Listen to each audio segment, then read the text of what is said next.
everyone. Welcome back. This is another episode of the Future Proof podcast. This is a place where we talk to business owners and entrepreneurs about the journey and about goals, right? So I have some special guests with us today. I have Mandy Cabano and Judy Vegh, who are from The Girls Joint here in Cleveland. Welcome, Mandy and Judy. Hey, Hello. Brian. Thank you. Hi, hello. Welcome. Thank you for having us. Absolutely, absolutely. It is a pleasure to have you both, and it's a unique and interesting business, and I'm excited to share. So I guess I'm curious, even in terms of you two, I peeked at LinkedIn pages and stuff, and it looked like had you met originally as previous coworkers? Is that fair to say? Yeah. So we met at Assurant, which was is a background screening company. Mandy was a sales engineer. Was that your position? And then I was a content marketing manager. So we worked pretty closely. Mandy was probably one of the first employees that I met because when you get onboarded and you are starting to learn the system, Mandy is usually the first point of contact. So she taught me everything I needed to know. That's me. Awesome. Okay, and you had this opportunity to collaborate with each other, and obviously you get a feel for synergy as thinkers and as people, you know what I mean? And as with a lot of office settings, I imagine that starts extending to maybe having lunch together, hanging out. You know what I mean? I'm curious, in terms of the roots of the business and of the partnership, where did the idea first come from? What was yeah, I don't know. Tell me about the moment of inception stuff. Whose idea was the Yeah. girls' joint?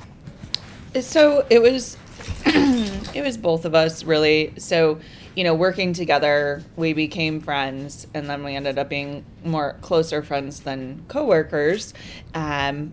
Realized we both used marijuana at some point, like in the workplace, you don't really talk about it until like you feel each other out, like try to find context clues. And so at some point we did.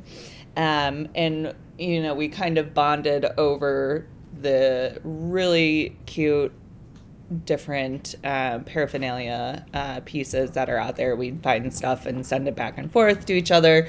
We both spent entirely way too much money on it.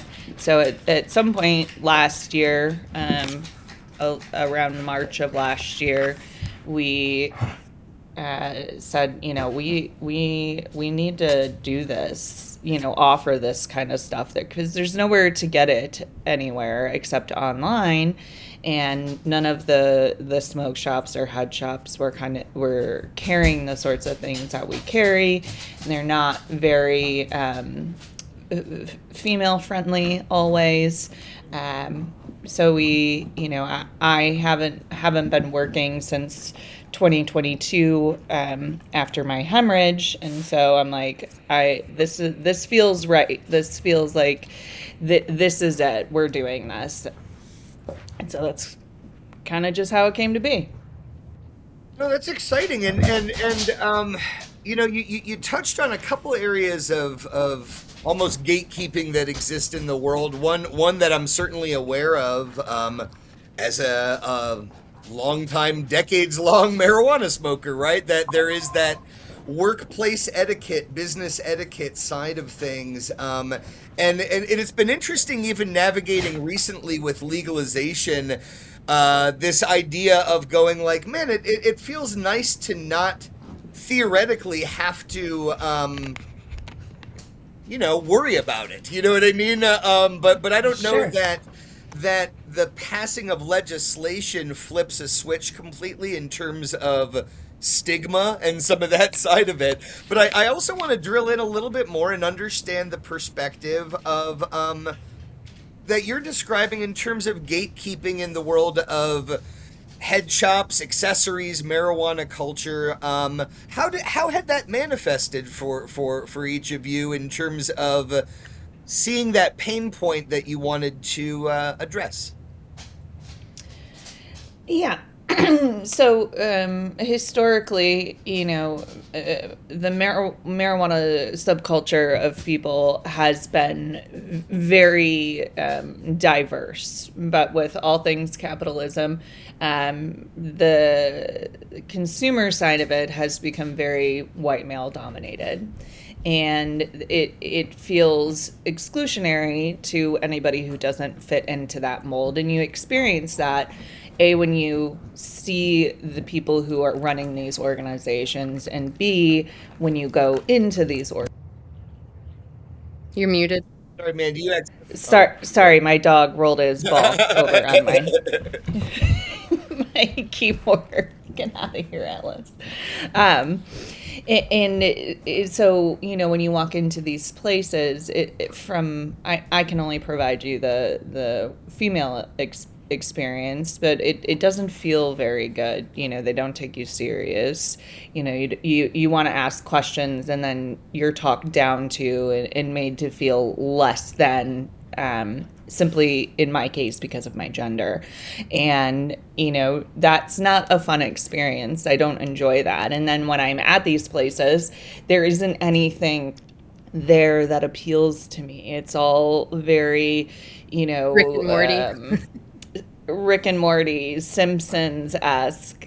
Like, it's all very much like the quintessential marijuana subculture that we've all been taught to, think that it's less than in some ways.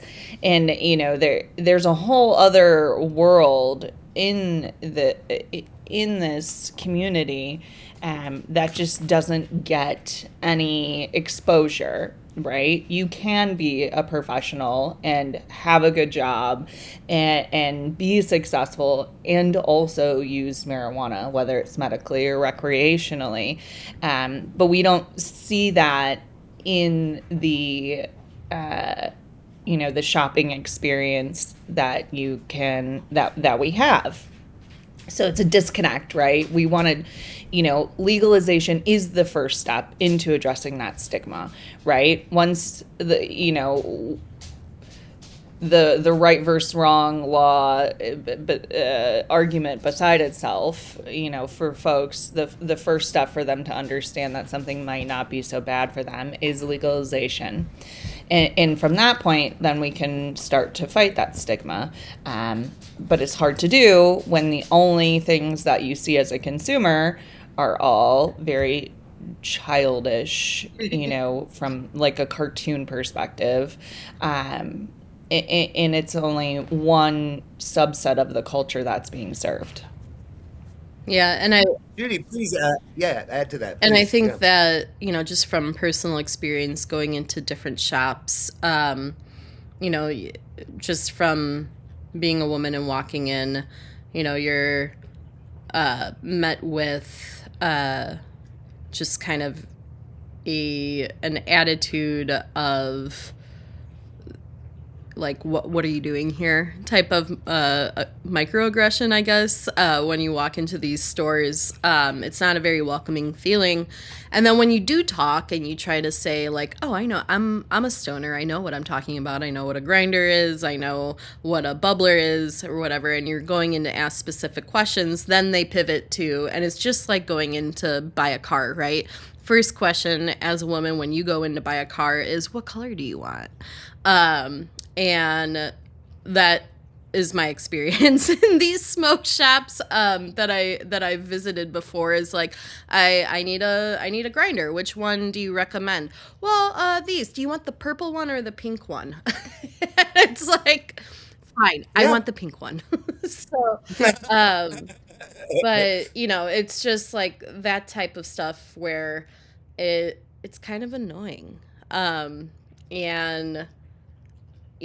I personally just want to create a safe space for people to be able to come into the girls' joint, to ask questions, to not be afraid to ask questions. We've had people come in and go, I've never smoked. What do I even do? How do I even start? What does that even look like? What's the difference between a bong and a bubbler? You know, what kind of pipe should I start out with, or something like that. So it feels good to be able to provide a space where people feel comfortable doing that, and talking to us and learning a little bit more. So that's largely what I hope the Girls Joint does to remove the stigma, is to show that this is here to stay. It's not going away, and one day it will be legalized. And also, one day people who are in prison right now for minor marijuana offenses are also going to be sent out of prison. So. Oh, a few things that I want to respond to there. It's like, well, my mind in part goes back to being in middle school, right? And one of among my first exposure to marijuana smokers, a light bulb went off where I was going, this community feels nicer and more welcoming to me than the rest of the school, frankly. You know what I mean? Which was kind of fascinating. So there's a part that is disappointing to hear both of you articulate a negative experience, an off-putting experience in terms of the business entities such as they have existed to date, you know what I mean? Being so limiting in that way. My mind actually also went to hearing actresses talk about watching their male counterparts be asked serious questions and then come up to bat and be like, so who are you wearing? You know what I mean? And like get kind of passed over in that way. And so I can acknowledge moments, and this can be one of them, where as a white man who likes Rick and Morty, it's like I hadn't clocked the weirdness. You know what I'm saying, right? Like I walk in and I go, great, a Rick and Morty grinder. Oh my God. And they thought of me. You know what I mean? Like, Yeah, exactly. They thought of you. Yes, that's the point. We also want to We be want to thought be of. thought of. We want a cat bubbler.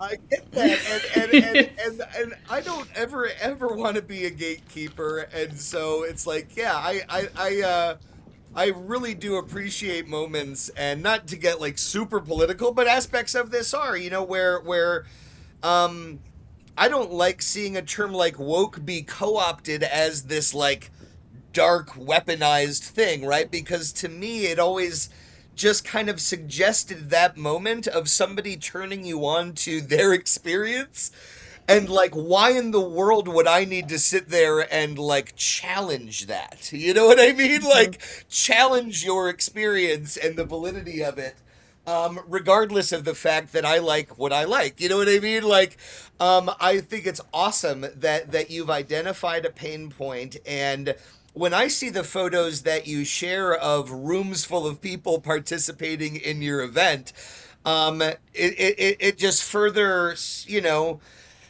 underlines or circles the idea that you have your finger on the pulse of something. And with legalization, the idea of there being people that have a curiosity, like the other thing that I remember clocking with interest is how part of our subculture over the years normalized illegality, right? That we were then normalizing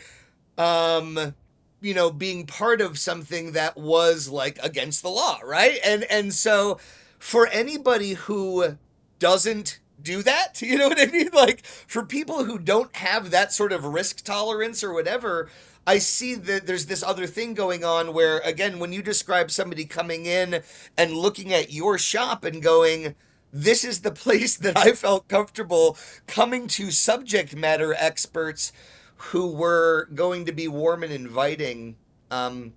that's really intriguing. So tell me about how, you know, the once opening the doors, how have you tried to draw people in and engage with people and build and find your tribe?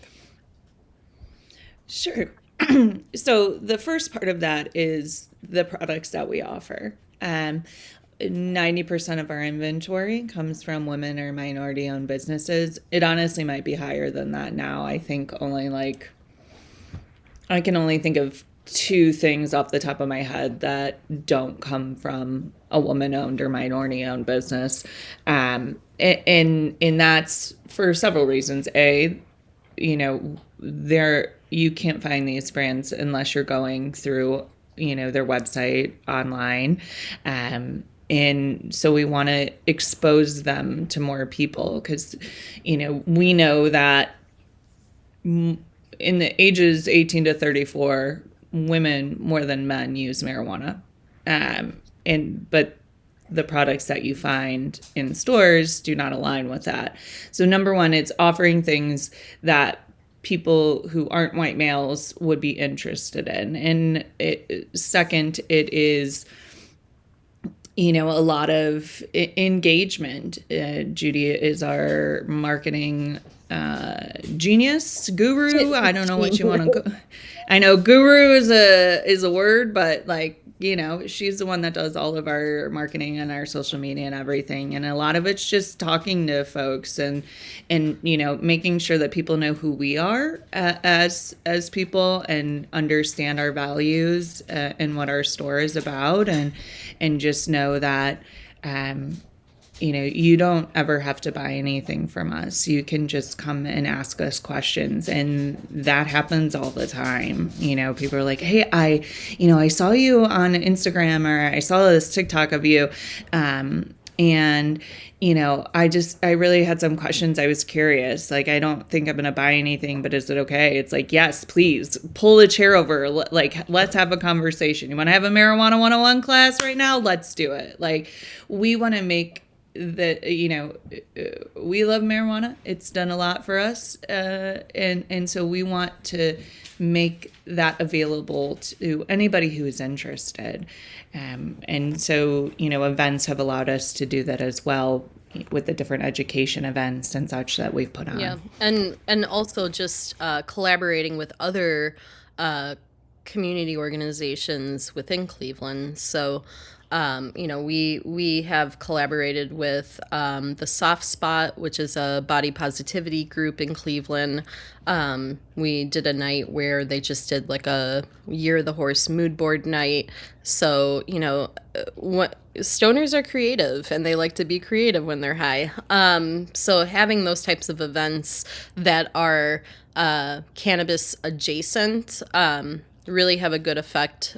So the past events that we've had this year, we had a Rhinestoning event where Marissa Sinelli, she's known as the Rhinestoner on Instagram. And if you caught that pun, she is also a stoner that likes sparkly things. So we had a really great event, a sold out event with her. Where basically people just bought a mini grinder, a battery, a lighter sleeve, and you rhinestoned it. And for 2 hours, people just sat there and nose to the stone, just putting things on these lighter sleeves. It was great. And then, we've had learning how to cook with cannabis classes, and that's with Trisha McCune of Klee Foodies. So she's a local influencer. She's owned a food truck in the past. She's been on Guys Grocery Games. So she's legit. She knows, how to cook with cannabis. She's a huge stoner. And we've been able to have these demonstration classes totally legal. We don't use any cannabis in the demonstration. We use oregano or parsley, I think is what she brings. And we just she teaches them how how does it work? How do you infuse your foods? How do you infuse butters? How do you use infused chocolate or gummies? What's the proper dosage? How do you do this safely? And people just sit around the table and ask questions of, well, is my kitchen going to smell? Well, yeah. So maybe you don't want the kids there when you're doing that. But it yeah, so it's just, we have so many different events, and we'd like to keep growing from that. We've also collaborated with Preterm. We had a wonderful event in January where we had a all-woman comic lineup, and then all the proceeds went to Fund Preterm of Ohio, and which is a nonprofit that provides healthcare and abortion services. So they rely heavily on donations, and we were able to raise almost $3,000 at that event alone. So it's just really an honor to be a part of something where not only are we stoners, but we're also breaking the stigma, we're building community, and we're having a good time with it. So. And I'd seen even in another, there were even like recycling related notes, right? Like talking about the disposables versus, you know what I mean, taking something like a battery and rhinestoning it. It's like, yeah, that also has this, there's the creative side. You're checking off a lot of boxes simultaneously. Yeah, there's a lot really of crossover cool, with like your care for the world, for people, yes, and for social justice too. So I'm curious in terms of where you're trying to build and go, and are there particular types of introductions? Who are you trying to meet? Are there people that can help you? Are there projects that you need help with? In terms of community building, and some goals. So that's like 10 questions in one, so deal with that as you will. I'll start off, but we might get into this about being that our store has been temporarily closed for a couple months, but the small businesses, the local businesses around Cleveland have been so extremely welcoming and helpful, and when we needed help, small businesses came through. They offered their space to us to do pop-ups. Dylan from Ninja City, he is one of the first people who offered up his space. Ocean has offered up their space. Doki Doki in Lakewood, October's in Lakewood, Evangeline in Ohio City. I mean, I could go on. There's like a couple more, but they care. And in the end, Jeff Bezos isn't there to save us, right? We are all together. We're in this together, and we need to support each other. And definitely, I think one of the unique things about Cleveland is the local business scene and how much everybody supports each other. So it's been really nice to have that kind of support from everybody.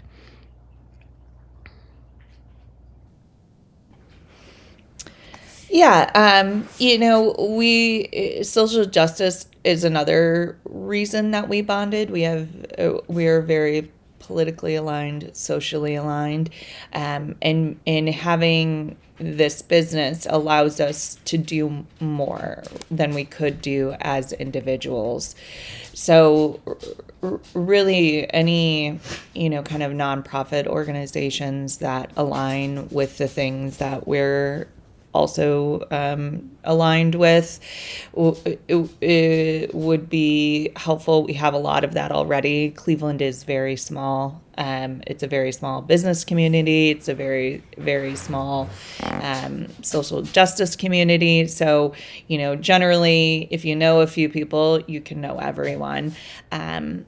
if necessary. And it's really just, how can we foster positive change toward removing the stigma of it, but also providing safe space for those who aren't typically represented. I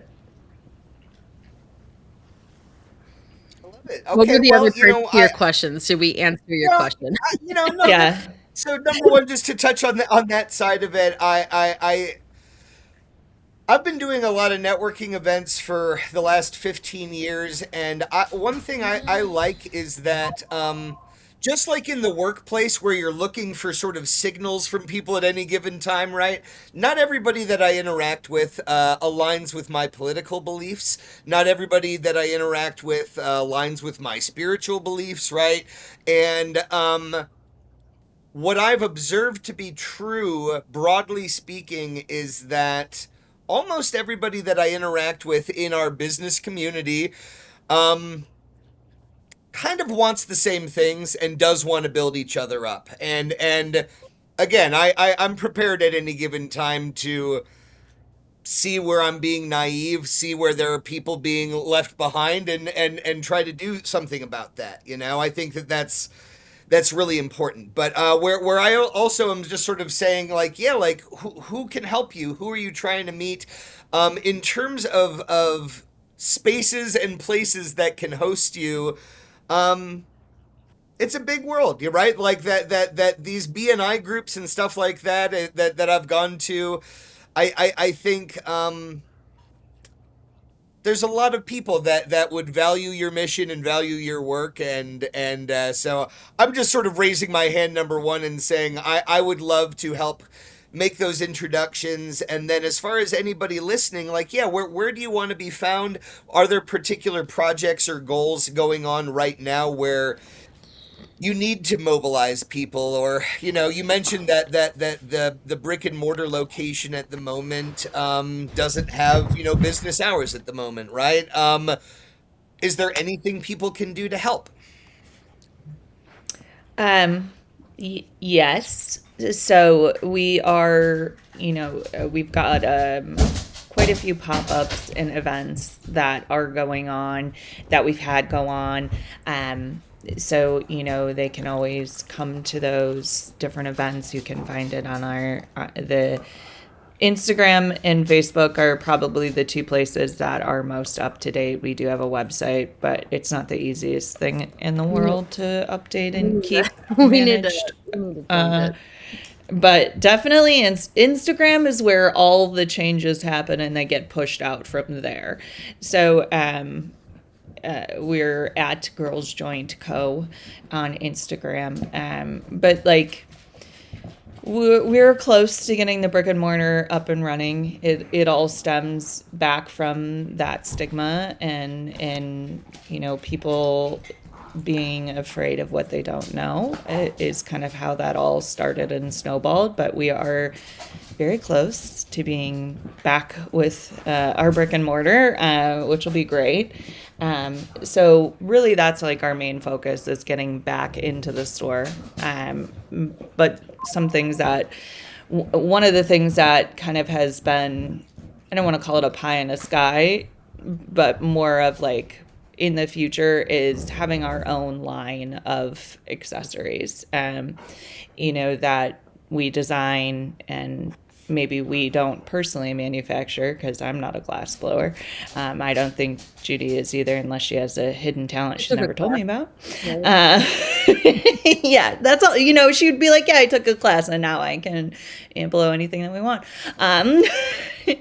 But yeah, we would like to have a girls' joint line of offerings, whether that's, grinders, pipes, ashtrays, all of the above. We don't know what that looks like, but that is where we'd like to go. And then I think in terms of collaborating with organizations, it's The way Ohio law is right now, it's very hard to collaborate with, like, say, dispensaries, or do anything like that. We are a great complement to dispensaries because, for the most part, they can't really sell a lot of paraphernalia or anything. I forget, like, what exactly they can actually offer. But, it's a great partnership to have of, hey, you get your weed legally here, and then just, go over to the girls' joint and you get what you need to smoke it out of. Mandy, had the saying, especially when we first opened our doors, and people would come in and be like, oh, can I just buy gummies? Like, people would just come right up to the counter with their purse and be like, I want a bag of gummies. And it's like, no, we don't. We don't offer that here. And so there's that education surrounding how do you purchase legal marijuana in the state of Ohio? What does that look like? What does a legal dispensary look like? And so it's, I would love, as the Ohio law changes, which it will, that we would be able to partner with dispensaries or other like organizations or businesses to really expand our reach. There is a great community of cannabis entrepreneurs here in Cleveland that have meetups. We've met a lot of great people through the industry, and made a lot of great connections through that way. And so that's been really nice to have. But as we focus on reopening, I would love to be able to work with more, I guess, brands or organizations or businesses to just be creative and think of different ways that we can get the message out about cannabis use, and let more femme-identifying folks know who we are and where we are. I know one of the just last comment. One of the comments I put up an Instagram post about building community and what kind of events do you want to see in the future from the girls' joint, and somebody had mentioned more East Side events. So we're located in Gordon Square. We're on the West Side. We are West Siders. I live in Lakewood. Mandy's in Fairview Park, and it's the East Side West Side thing. Is definitely, I mean, we're both originally East Siders too. So we see you East Side. We get it. But we just need a little bit more connections on the East Side. We have so many on the West Side, but there's definitely, a little lacking point for us on the East Side. So, making those connections of events that we could be at, or, events we could hold, or pop-ups, or whatever that looks like, definitely we would be open to. No, it's like both of those examples you gave of the Rhinestone event and the cooking classes, right? Could literally take place anywhere. Yes. Because there's no marijuana on site. You know what I mean? Like, and so the number of businesses that have a space that would allow for that is huge, right? So it's only like identifying which ones need to get over the stigma and which ones are like might surprise you and be like, no, totally cool, right? And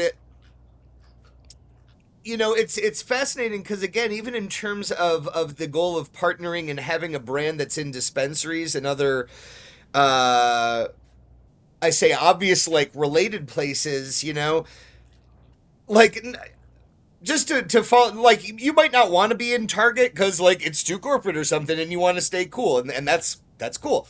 But objectively, I go, it's annoying to me that whether it's Target or Walmart or anything, that again, alcohol is so mainstream and so embraced and so not a big deal that the idea of having corkscrews and wine glasses and all of these accessories, right, in mainstream big box stores is 100% normalized, right? Like, why in the world can't that space be carved out in the exact same way, right? Absolutely. Yeah. Alcohol has killed so many more people than marijuana. Well, But and you're also there's not gas station drugs, right? That this isn't, kratom and Delta 9, and you know what I mean? And when you talk about people coming in for education, yeah, that there's that part of it too. I remember even as an experienced smoker, accidentally going to a place that popped up, as an Ohio dispensary, right, near me kind of thing, and like not even clocking, and I was articulating even to the people being like, I don't want fake weed, you know what I mean? Yeah. And they're like, no, here, have this, like, and then it's like later I'm sort of going, damn it, it's right there on the label, this is fake weed, like, and so like even educating people around like, no, in Ohio, if it's being sold over the counter real casual, like, you know what I'm saying, you're in the wrong place, like, Yeah. that's not, yes. like, don't make your evaluations on what it is or what it isn't from what's available at Sunoco, please. You know what I'm saying? Like, and yeah, And in a world where there's a bar on every corner and gas station drugs, the idea of you guys having even a temporary hiatus is incredibly frustrating. And so, yeah, if there's a petition to be signed, you know what I'm saying? Like, I don't know. Obviously, you'll let me. we appreciate the support. Yeah, we do. Listen, the first moment that it becomes necessary to unleash the hounds, we absolutely will. Like we're just waiting. Like, mess with us, please, please. But yeah, and like back, just real quick on the gas station, quote unquote weed, fake weed.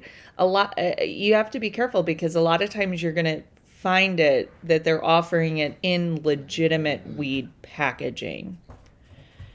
So I have seen on more than one occasion where the brand cookies, they have very distinct packaging. It's bright blue. It says cookies across of it.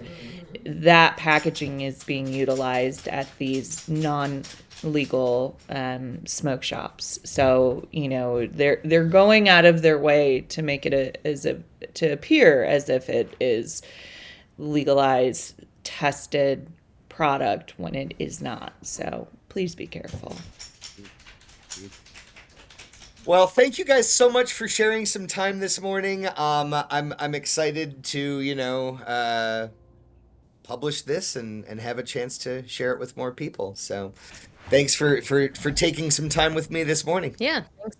Thank you, Brian. We appreciate it so much. I look forward to the episode coming out. And it's refreshing to be able to be asked questions about like the future. So we're really excited for the future of the girls' joint. At the beginning when we were shut down, I thought we're only going to come out of this stronger, and I truly believe that.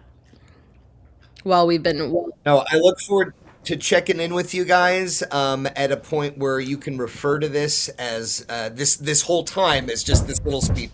You know what I mean? Yeah, I think we definitely sure. have so many great people rooting for us, and wanting to see us succeed, and we will. So, Absolutely. Well, until next time, my friends. all right.